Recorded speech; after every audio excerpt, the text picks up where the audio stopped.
အာနုနဲ့အာနိုဘာကွာလဲအာနုနဲ့အာနိုဘာကွာလဲဆိုတာကိုဥပမာစာကြောင်းအနေနဲ့ရှင်းပြမယ်အာနုပငါလံမိုအာနုပငါလံမို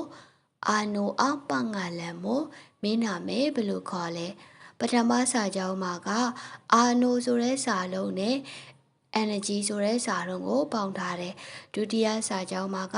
အာနုကတသက် angn ကတသက်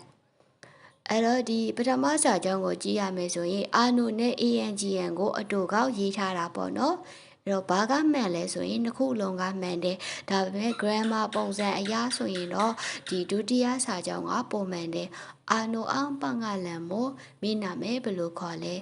အာနုပငါလံမို့မင်းနာမဲဘယ်လိုခေါ်လဲကျွန်တော်တို့ angn ဆိုတဲ့စာလုံးကိုသွားကြည့်မယ်ဆိုရင်သူက grammar မှာဆိုရင်နံကိုညွန်ပြပေးတဲ့စာလုံးဖြစ်တယ်ဒါပေမဲ့သူကကရိယာစာလုံးကိုလည်းဖော်ပြပေးတယ်ပေါ့နော်အာနုနဲ့ angn ပါတဲ့အခါမှာအာနုဆိုပြီးတော့ဖြစ်သွားတယ်ဥပမာစာကြောင်းအနေနဲ့အာနုဂိနကဝမို့အာနုဂိနကဝမို့ဒါကတော့နေ့စဉ်သုံးစကားပြောတဲ့မှာပါတယ်အတူကောက်ရေးထားတာပေါ့နော်ဒီလိုပြောရင်လည်းရတယ်အာနုဂိနကဝမို့အာနုဂိနကဝမို့အာနုအင်္ဂိနကဝမို့အတူကောက်ပြောချင်တယ်ဆိုလို့ရှိရင်နုံဂိနကဝမို့နုံဂိနကဝမို့ဒီလိုပြောရင်လည်းရတယ်အာနုဘာလဲဂိနကဝလုံနေသည်မို့မင်းဘာလုံနေတာလဲနော်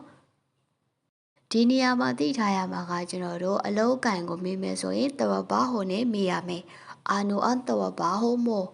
တဝဘာဟိုကကြတော့အလုတ်ကိုမေးတာကိနာဂါဝါကကြတော့အခုလုံနေတာကိုမေးတာပေါ့နော်အလုတ်ကိုမေးမယ်ဆိုရင်တဝဘာဟိုနဲ့မေးမယ်အခုလုံနေတာကိုမေးမယ်ဆိုရင်ကိနာဂါဝါနဲ့မေးမယ်